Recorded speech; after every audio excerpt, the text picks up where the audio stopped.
I grew up believing there were things in the woods that weren't supposed to exist. Most kids are taught to fear bears, coyotes, snakes.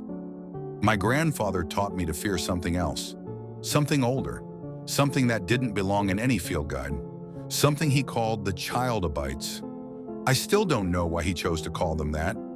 Anybody who knows about them all call them something different. That was just what he called them, so that's what they are to me. The child-abites. I must have been 7 or 8 years old the first time he told me about them. Back then, my world was small. Our little house sat tucked away in the mountains of West Virginia, where the forest seemed endless. The trees stretched across every ridge and hollow for miles, swallowing roads, old mining paths, and forgotten places that nobody visited anymore. The woods were everywhere. Outside my bedroom window, behind the school bus stop, beyond the backyard. No matter where you went, the forest was always waiting. As a kid, I loved it. At least I did before Granddad started talking. He lived alone in a weathered cabin several miles from town. The place looked like it had grown out of the mountain itself. The porch sagged. The roof leaked. The old wind chimes hanging beside the door rattled even when there wasn't any wind. My parents worked long hours, so I spent most weekends with him. I loved those weekends.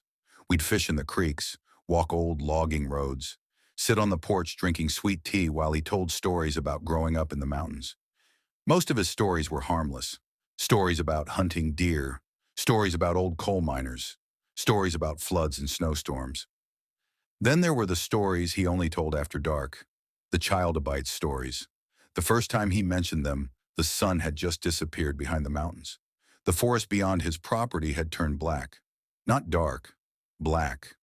The kind of darkness that made it impossible to tell where the trees ended and the sky began. I was sitting beside him on the porch swing. Granddad was smoking one of his hand-rolled cigarettes. The woods were unusually quiet. No birds, no crickets, no frogs, just silence.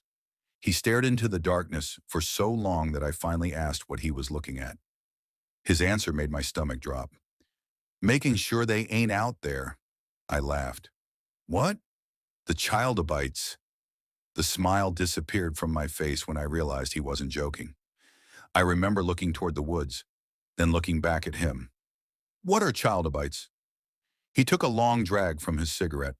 For a while I thought he wasn't going to answer. Then he said something that changed